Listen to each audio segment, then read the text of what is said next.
أهلا أعزائي المشاهدين. موقع بصراحة معاكم عربي جدوع من محافظة السويس، من أكبر إيفنت معمول للدراجات والسيارات. وزي ما حضراتكم شايفين الناس كلها هنا جاية من جميع المحافظات بجميع أنواع الدراجات اللي حضراتكم شايفينها.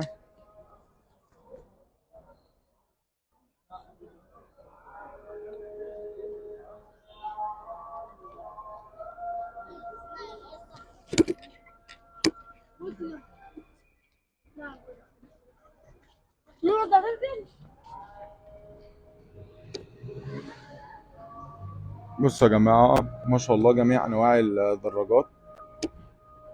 وهوريكم دلوقتي العربيات برضو.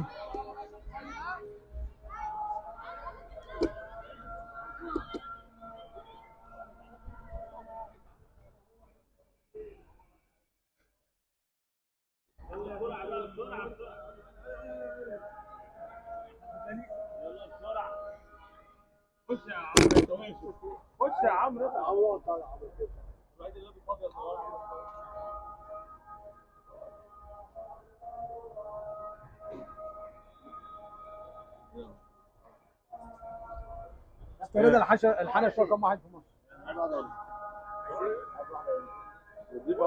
انا معلش بس ثانيه واحده، بس انا اسف يعني. هو انت ليه بتديني كده؟ بصوا يا جماعة، ما شاء الله العربيات المعدلة طبعا. أكبر إيفنت للعربيات المعدلة والدراجات بشكل الأنواع.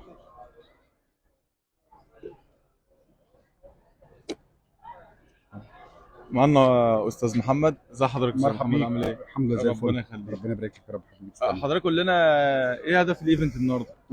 احنا عاملين جروبات كده اسمها تيم الميجا. تمام. تيم الميجا هو 18 جروب. بنعمل في كل محافظه. المره دي طبعا في محافظه السويس. متعودين دايما 3 5 او 5 5 بنعمله في السويس. او اول جمعه بنعمله في اول شهر 5. في اول شهر 5 في السويس.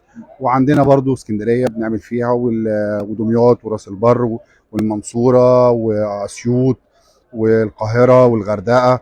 عن اغلبيه المحافظات بنعمل فيها. كل سنه يعني بتعمل في محافظه؟ لا كل شهر. كل شهر. كل شهر بنعمل في محافظه. طبعا ليها اهداف كتير الرايدات اللي احنا بنعملها. بنثقف الناس برياضه الموتوسيكلات. وطبعا لتنشيط السياحه الداخليه وبرضه الخارجيه، لسبب لان فكره ركوب الموتوسيكلات هي حاجه عالميه. والحمد لله احنا وصلنا لمستوى حلو في مصر. في عدد جروبات كتيره قوي في مصر، وفي جروبات ان شاء الله الله اكبر قديمه وتقيله. ما شاء الله. ان شاء الله الله اكبر. ان الايفنت بتاع السويس الحمد لله فضل عند ربنا، عندنا حوالي اكتر من 70 جروب حضروا من داخل جمهوريه مصر العربيه. وعندنا ناس من ليبيا والسعوديه، وناس من السودان والاردن ما شاء الله، يعني الوطن العربي كله موجود. ومعانا برضو من المانيا، هعرفك عليهم جوه. تمام. والحمد لله احنا وصلنا لمستوى جميل قوي في رياضه الدراجات البخاريه. وطبعا الحمد لله فضل عند ربنا، طبعا الدعم لوزاره الشباب والرياضه، محافظه السويس، الاتحاد المصري للدراجات الناريه، مديريه الشباب والرياضه في محافظه السويس. عاملين شغل حلو ودعم جميل يعني من عندهم. وبرضه انا ممكن اتفضل ممكن اعرفك على اغلبيه التيمات هنا. اتفضل. تمام.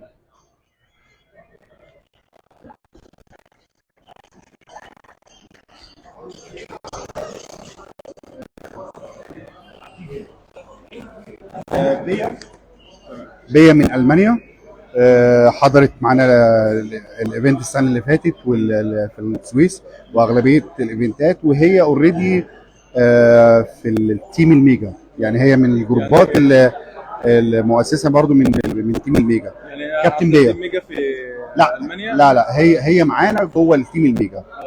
تحضر كل الايفنتات اللي احنا بنعملها، ومعاها جروب ان شاء الله الله اكبر، يعني حوالي اكتر من 8 بيحضروا معانا في اغلبيه ان شاء الله.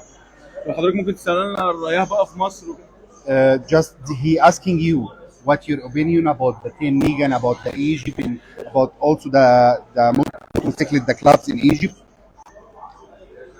I enjoy the clubs in Egypt and I enjoy the tourism because we are on tour. I'm coming from Hurghada to Suez, so we all make reclame for Suez, for tourism, that the people are coming. Suez is a very nice city and we enjoy it. وبرضه معاك الكابتن وليد. كابتن وليد برضه ممكن يديك نبذه عن حياه الموتوسيكل او اللايف ستايل بتاعتك. هو مساء الخير. الاول احنا البايك بالنسبه لنا احنا مش ان احنا بنركب موتوسيكل وخلاص، احنا ده كوميونتي وفي نفس الوقت ستايل لايف. وطبعا احنا كجروب غردقه مبسوطين جدا ان احنا موجودين في السويس النهارده. جايين من الغردقه احنا جايين من الغردقه ببايكات فعلا. احنا الجروب بتاعنا هورجادا كروزر اتأسس 2013 ومن ساعتها احنا مع بعضنا كتيم. وطبعا احنا كجروب او عامه الجروبات بتاعتنا احنا تخصصا ان احنا طبعا بنعمل حاجات خيريه وبنحاول ننشط السياحه وبنعمل حاجات زي كده. في ناس بتبقى واخده فكره ان الموتوسيكلات مثلا في ناس بتستخدمها استخدام خاطئ بقى، يعني زي الشباب بقى المتهور اللي لسه اكيد طبعا اكيد طبعا. انا عايز اقول لكل شاب حياتك قبل ما تخاف على الموتوسيكل خاف على حياتك، لان احنا بالنسبه لنا المفروض ان احنا جايبين الموتوسيكل عشان ننبسط بيه ونتمتع بيه، مش عشان خاطر نقع بيه او نعمل مشكله او حد يتعور لا قدر الله. فبي سيفتي ده اهم حاجه لما تركب موتوسيكل. شكرا لحضرتك. تحت امرك. برضه عرفكم على الكابتن لبان البريزيدنت بتاع كايرو كروزرز في الشابتر بتاع القاهره. ازي حضرتك؟ الحمد لله تمام الحمد لله. اول مره تيجي السويس؟ لا جيت قبل كده بس يعني اول مره ازورها قوي، يعني اخش في التفاصيل كده. الاول كنت باجي شغل وبمشي على طول يعني. ايه رايك فيها بقى؟ لا جميله طبعا. هو عارف عن السويس من زمان طبعا، يعني بلد الابطال وبلد النضال. بنسمع يعني من صغرنا عارفين ان السويس كانت من ضمن الحاجات المقاومه زمان، يعني حاجه جميله يعني بحبها جدا طبعا. طب نبذه بقى عن القصه اللي انت اتعلمتها من سواقه الدراجات. بص يا سواقه الدراجات عامه يعني ايه المهاره اللي اكتسبتها مثلا؟ اكتسبت اللي احنا بنبقى تيم واحد، بنمشي على اسس معينه، بنعمل تنشيط للسياحه، بنساعد ناس، بيبقى في موتوسيكل خير، بيبقى في مساعدات لاصحابنا مثلا لو حاجه، بنساعد بعض لو حد عطل على الطريق او في مشكله مع حد معين او لقينا حد واقع في مشكله فكلنا بنقف معاه.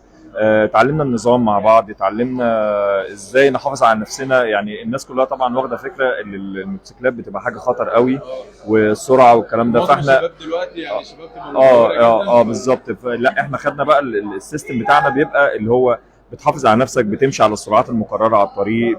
اهم حاجه يعني ممكن يبقى في كابتن من الكباتن، يعني مثلا انا كمثلا بريزيدنت الجروب، لو لقيت حد مش لابس خوذه او مش لابس سيفتي او الكلام ده، بضطر ان انا لا ارجعه من الجروب خالص، لا اما اقول له انت يعني بره عني، بحيث ان انت ما التزمتش بالقواعد. اهم حاجه الصحه. طبعا لازم السيفتي بتاعنا احنا برضو. انت يعني انت ماشي على طريق او ماشي في ايفنت معين او ماشي في رايد معين، فلو حصل لحد حاجه فيعتبر يعني انت ما حافظتش عليه، انت يعني رئيس جروب ما حافظتش عليه، ما رضيتش تديله القواعد. فهو اللي احنا بنقوله، اللي مثلا احنا بنذكر بعض. يعني انا ممكن انسى حاجه، برضو الانسان نسيه يعني فاحنا بنذكر بعض. انت مثلا لبست البست، احنا هنلبس كذا، احنا هنعمل كذا، هنمشي كذا، بندي بريف لبعض قبل ما نمشي. بس اتعلمنا في الاول وفي الاخر الموضوع كله بنقابل اصدقاء، بنتعرف على ناس جديده على فكره. وداخل مصر كمان يعني حد يعني في محافظه دي ومحافظه دي، فبنتبادل ثقافات. يعتبر مش لازم تخرج بره مصر عشان تبادل ثقافه، بتبقى في وسط مصر بتبادل ثقافات وكده. فبس والله احنا سعداء بالسويس بصراحه، جميله، والنهارده يوم جميل جدا ومبسوط ان انا جيت النهارده. ان شاء الله ما تبقاش اخر زياره. باذن الله باذن الله. ميرسي جدا. برضه هعرفك برضه على الكابتن عادل رئيس جروب تايتنز. كابتن عادل رئيس جروب. احكي لنا بقى تجربتك النهارده والله احنا النهارده هنا في السويس مع جروب سويس، دايما متعودين يعني بيعملوا لنا حاجات جميله، كل ايفنتاتهم ما شاء الله. والسويس من المحافظات اللي احنا بنتبسط لما بنروح نحضر فيها حاجه زي دي. ما شاء الله الايفنت ممتاز وفي تنظيم على غير العاده، يعني من الجروبات المحترمه اللي بتعمل ايفنتات كويسه.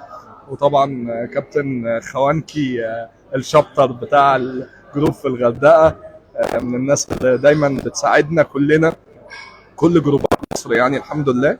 وما شاء الله حدث مشرف يعني، مبسوطين ان احنا موجودين فيه ودايما كده في نجاح ان شاء الله. نجيب مكتب للسويس بقى ما شاء الله. يعني دي كمان 10 بقى. من المحافظات المقربه لقلبي يعني.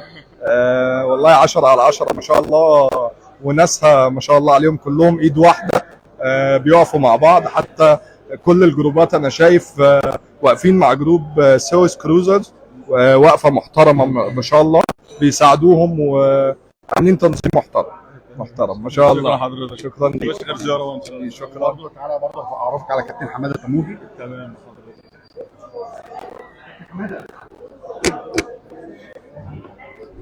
كابتن حماده تموجي رئيس جروب دراجون، من الناس القديمه في البايكر والناس اللي احنا بنتعلم منها.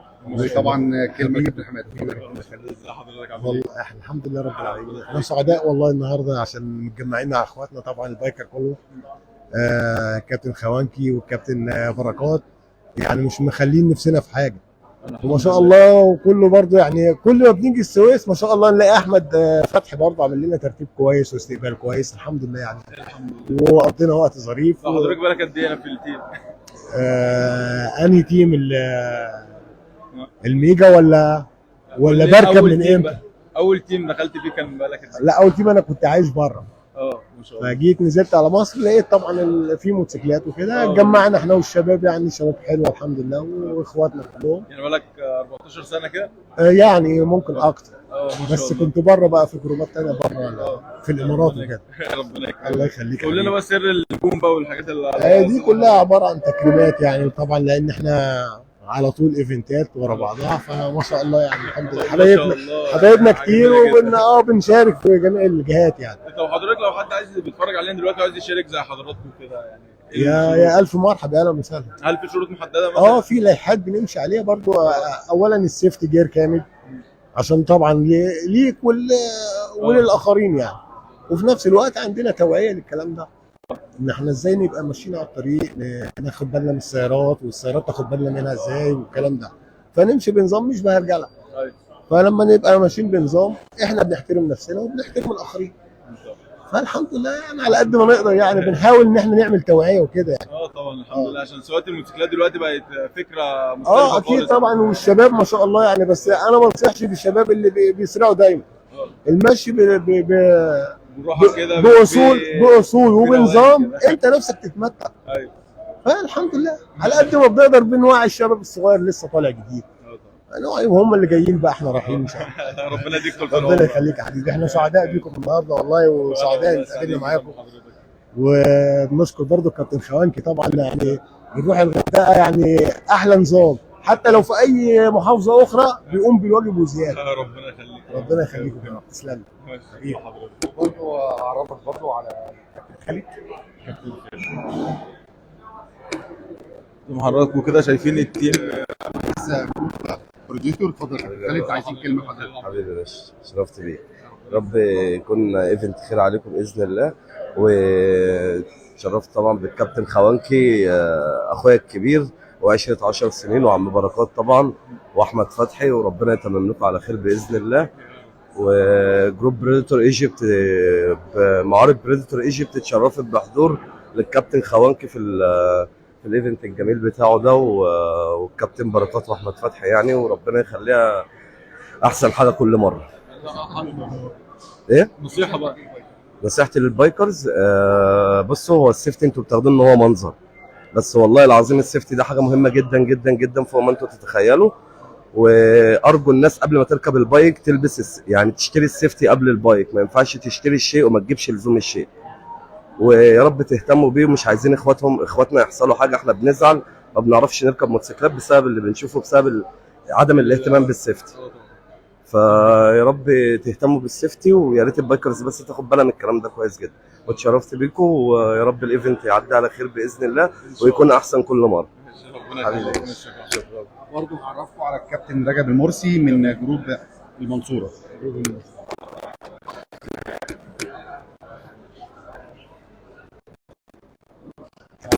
ازي حضرتك، اخبارك ايه؟ الحمد لله بخير والله. قول لي بقى كلمه بقى لحضرتك بقى احنا النهارده طبعا بنشارك في اليوم الجميل ده مع الكابتن رجب المرسي، جروب المنصوره بايكرز. طبعا ما شاء الله على التنظيم، السويس كروزر مفيش احسن من كده طبعا، ده اللي احنا متعودين منهم دايما على الايفنتات الجميله والتجمعات الحلوه. وطبعا احنا بنشجع السياحه طبعا في بلدنا، وبنسافر اي ايفنت بيتعمل في جوه جمهوريه مصر العربيه بنسافر فيه وبنحضر، ومبسوطين جدا ان احنا بنشارك النهارده في السويس، طبعا من اجمل المدن اللي احنا بنحب نروحها، وان شاء الله بالتوفيق ويوم جميل للجميع. ان شاء الله. شكرا لحضرتك.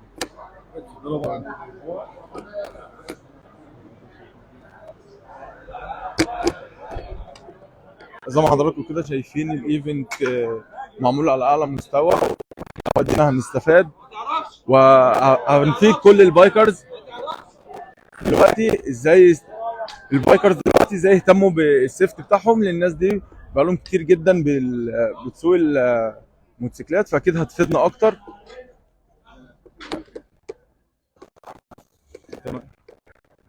كابتن معتز من جروب عين الصقر اسكندريه، عايزين كلمه بقى لحضرتك. احنا النهارده ان شاء الله جايين من اسكندريه، امبارح وصلنا الخميس ان شاء الله. ما شاء الله حضرتك جايين بالبايكات. ما شاء الله. الموضوع طب حضرتك ما بتزهقش؟ طيب الموضوع لا احنا واخدين كده. احنا ده بتبقى كام ساعه طيب؟ والله احنا بنطلع من اسكندريه على حسب تسهيل الطريق والمشي بتاعنا. فممكن نوصل في 4 ساعات، نوصل في 4 ساعات ونص. ما شاء الله زي العربيه يعني. ممكن احسن شويه كمان على حسب الطريق والكلام. غرور ده. لا بس لا ابدا والله، بس هي الواحد الصحبه بتبقى حلوه. واحنا متعودين على كده. ما بتمشوش بطول الطريق عشان انتوا لا بالعكس، مشوار السويس بالنسبه لنا مشوار سهل جدا، لان الطريق كله سهل ومفتوح. احنا بنطلع من اسكندريه صحراوي، بنمسك البريميا وبنمسك المحور. الطريق طبعا نضيف جدا. الحمد لله تمام زي الفل. وبعدين هو مش طويل، احنا بنطلع الغردقه وساعات بنطلع شرم لما بتيجي التصاريح بتاعتنا. ما شاء الله. كلها كده حب في بعض كده، بنطلع كلنا بنحب بعض، اخوات واصحاب على الطريق. واحنا بنتشرف بوجودنا هنا في السويس، دي تاني سنه لينا. احنا حضرنا التدشين بتاعهم السنه اللي فاتت، وربنا يا رب كده يجمعنا دايما في الخير على طول. ايه تقييمك طب للسويس كده، محافظه كده؟ لا محافظه هاديه جدا، جميله جدا. السويس ولا اسكندريه؟ في الهدوء السويس تحفه. بس رحت اسكندريه قبل كده كتير، بس بحسها زحمه قوي ولازم يبقى معاك حد من اسكندريه بقى عشان يعرف يمشيك. انت هنا حضرتك ممكن تنزل فاهم لوحدك، هتوصل اي حاجه. اي عشان السويس يعني صغيره شويه عن اسكندريه، بس هي بلد جميله وبلد هاديه قوي قوي قوي بجد. انا بستمتع بالوجود فيها بصراحه. تنصح بقى طب الشباب بقى اللي بتسوق الموتوسيكلات وكده، معظم الشباب دلوقتي بتسوق بتهور. لا هو سواقه الموتوسيكلات هي هوايه فيها متعه. المتعه مش عايزه شده اعصاب. ان انت تبقى سايق وانت اعصابك مرتاحه، فانت عمرك ما هتعمل حاجه عكس اتجاه الطريق او تعمل حاجه عكس قواعد المرور. فانت تمشي باعصاب هاديه، تتمتع بالطريق وتتمتع بهوايتك، مش اكتر من كده. شكرا جدا. شكرا. يعني اعرف برضو الكابتن احمد فتحي. الكابتن احمد رئيس جروب سويس كروزرز. كابتن احمد فتحي جاي دلوقتي، معلش. اتفضل يا كابتن احمد. ازي حضرتك كابتن احمد، عامل ايه؟ اهلا وسهلا يا فندم. انتم منورين الدنيا كلها عامه. حضرتك والله. الله يبارك لك يا فندم. حضرتك الجروب معمول هنا في السويس بقاله قد ايه؟ الجروب معمول في السويس دي تاني انيفرساري. معمول من السنه اللي فاتت بالظبط. الدشن 3/5. السنه اللي فاتت كان 5/5 23، وده كان اول انيفرساري لينا، وده تاني سنه على التوالي. احنا الانيفرساري بتاعنا بنحب نعمله اول جمعه في شهر 5، ايا كان بقى، جايه 3 جايه 5، بناخد اول الصيف. طب حضرتك واجهت صعوبه بقى لما يبقى حضرتك لسه في الاول بتعمل الجروب ومفيش ناس مثلا؟ لا خالص، عشان خاطر حاجه صغيره قوي، ان احنا قدام في الجروبات. يعني ده مش جروب جديد مستحدث، او احنا الناس اللي فيه الاعضاء والفوندر والتيم كله اللي فيه جداد. لا ده الناس دي بايكر من بدري. بس كجروب وسويس كروزر فجمعتوا نفسكم. بالظبط كده. ما شاء الله صراحه جامد. طب تقييمك بقى الحمد لله رب العالمين. يعني النهارده اليوم ماشي كويس قوي بالنسبه لي، الحمد لله. والناس كلها مبسوطه. اليوم حلو. فالحمد لله، يعني انا مبسوط بانبساط الناس طبعا. الحمد لله. الحمد لله. طب حضرتك نصيحه بقى للبايكرز بقى اللي مش متهور؟ لا اللي بيسوق بتهور ده يبقى راجل هاوي والمده اكيد طبعا السويس والقاهره وفي كل مكان اللي بيسوق بسرعه هو مدته قليله، هو معاش المتعه مثلا بتاعته لا المتعه بتبقى قصيره وبيركب مش هاوي. الهاوي اللي بيفضل فتره كبيره بيسوق وبيكمل. فاللي بينضم للجروبات وبيفهم يعني ايه جروب ويعني ايه نظام ما بيفكرش يمشي سريع، خلاص هو اتعود على كده. انما السرعه دي طبعا مرفوضه تماما يعني. اهم حاجه السيفتي بتاعها. اكيد طبعا. تمام، شكرا حضرتك حبيبي تسلم. هعرف برضه على الكابتن رئيس جروب ستانلي سامي الوالد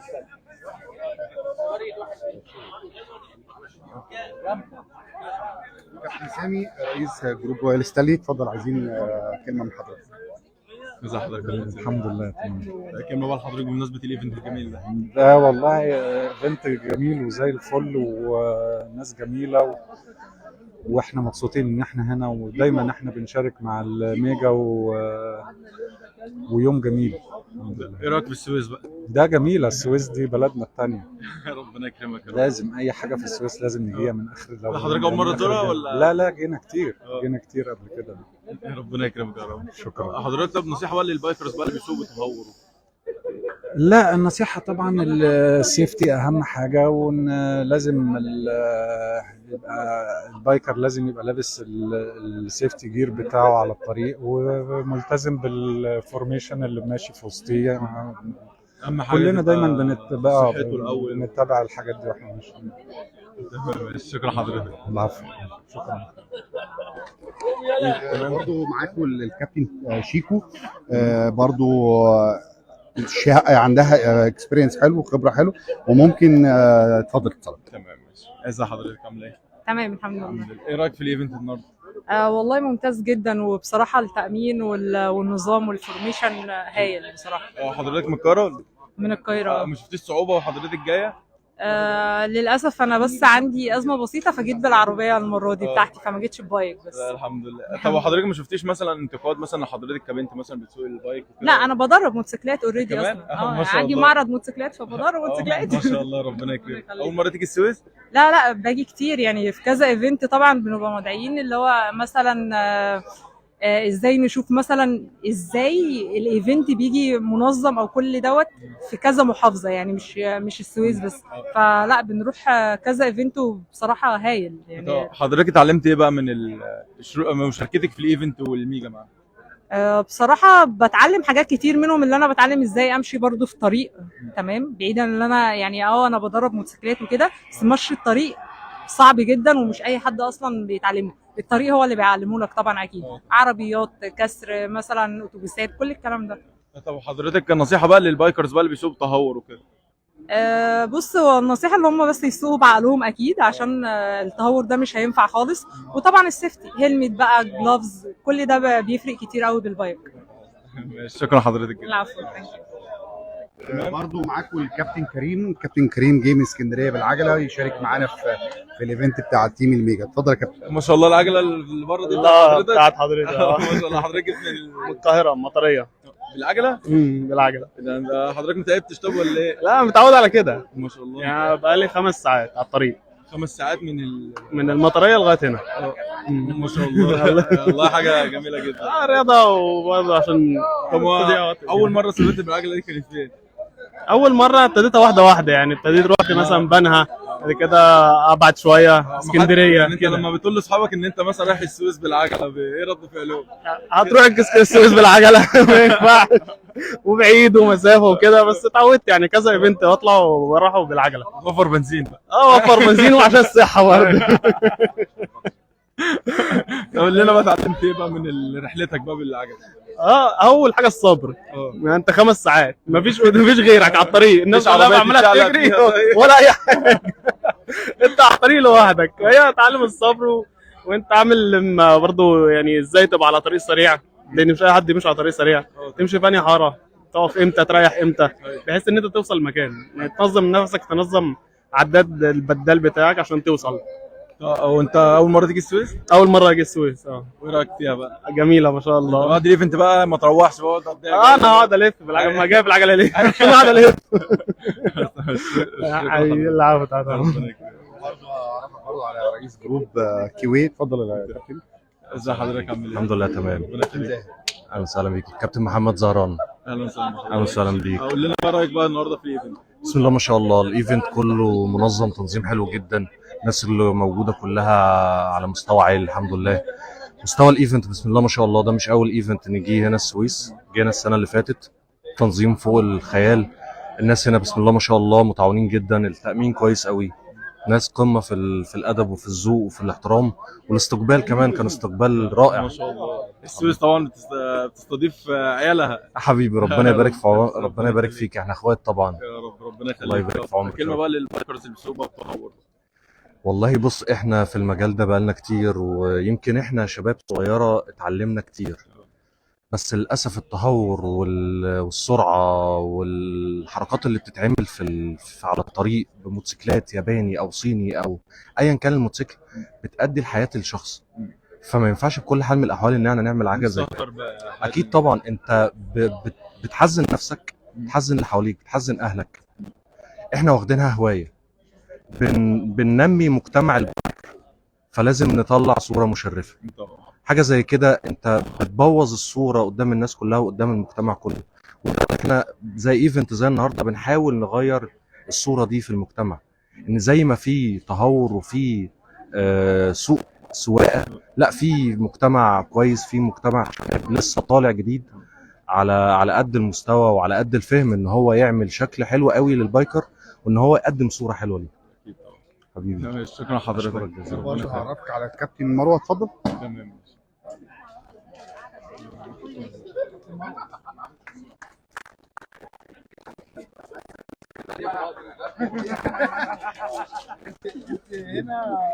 كابتن مروه من جروب ليتس رايد. اتفضل يا كابتن. ازي حضرتك؟ ازيك عامل ايه؟ الحمد لله بخير.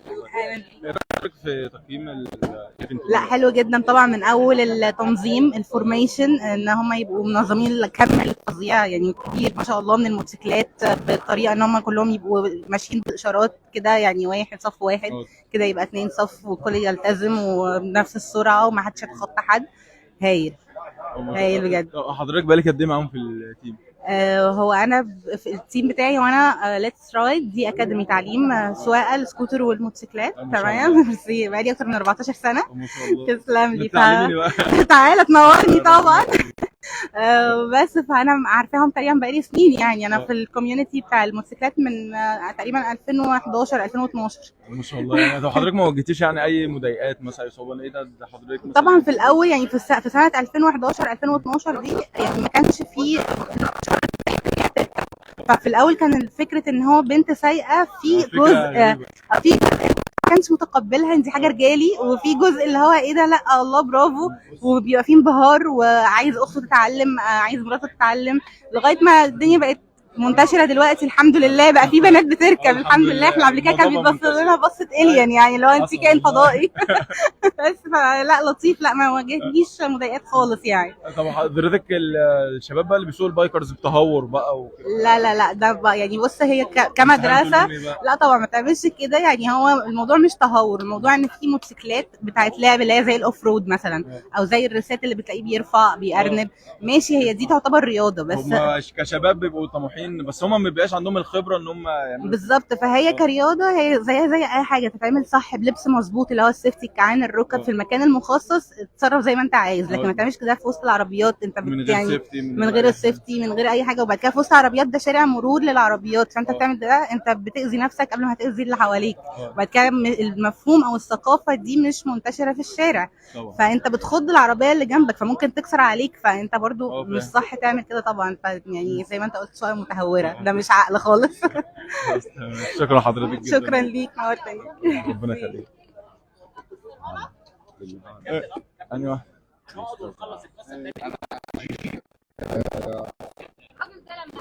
يا كابتن، ازي حضرتك عامل ايه؟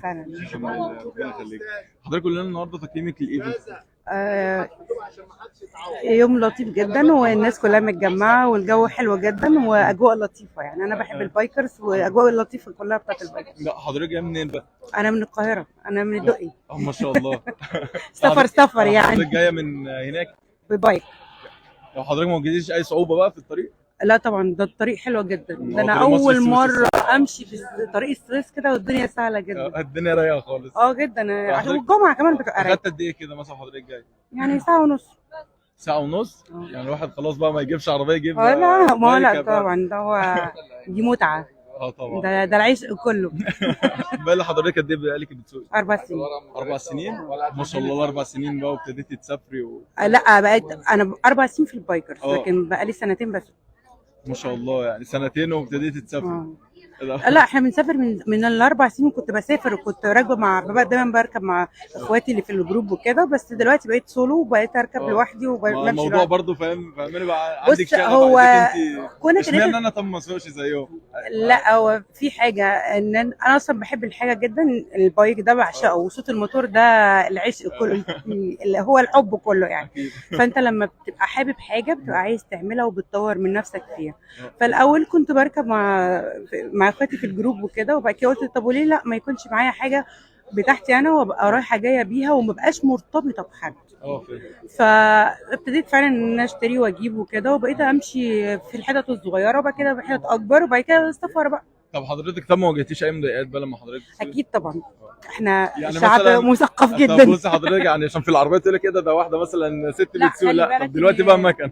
لا ما هو المشكله بقى ان في العربيه في ناس فعلا بيغلسوا عليكم للاسف، ان اخطاء الغير ممكن بفور عندنا يعني ما لهاش، هم ما بياخدوش بالهم ان ده دي حاجه فاني بالنسبه لهم، بس ده خطر جدا.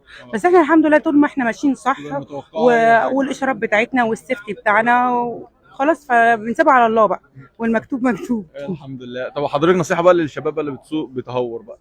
بص، المشكله ان الناس اللي هم الشباب بقى الصغير اللي معاهم مكن الصيني وبيجروا متهورين وبيعملوا غرز وحاجات والكلام ده، هم بيسوقوا سمعه البايك نفسه.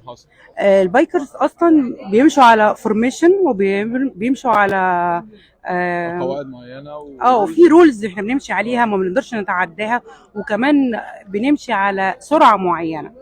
بس ابتدت الناس دلوقتي تفهم يعني ايه الناس تبقى ماشيه على رولز والناس تبقى ماشيه، يعني بيبقى باين، حتى اللي بيبقى سايق بيبقى باين دلوقتي ان انت ماشي بسيفتي وبخوذه والكلام ده، غير الناس التانيه بقى اللي ماشيه بمكان صيني ومش عارفه ايه. بس الكونكلوجن العام لسه برضو الثقافه ما بقتش قد كده ان الناس تفهم تعمل توسيع للطريق عشان الناس تعرف تمشي في الباك اللي هي بتاعها مثلا، او تديهم مساحه ان هم يعدوا. احنا مش شغالين سباق بقى. بس في كل الحالات اموت في البايك. كلنا نموت فيه دلوقتي. بالظبط. ربنا يخليك. شكرا حضرتك جدا، فخورنا طلعت مع حضرتك. وانا ميرسي جدا. ايه رايك حضرتك بقى في السويس بقى؟ لا دي السويس طبعا اي بلد فيها بحر جميله جدا، ده احنا نفسنا يبقى عندنا بحر. خدوا انتوا النيل، تعالي نعمل خدوا انتوا النيل واحنا ناخد البحر. احنا نفسي اروح القاهره. انت نفسك تروح القاهره؟ ده كل اللي في القاهره عايزين يهبوا من القاهره. خلاص نعمل تشينج بقى.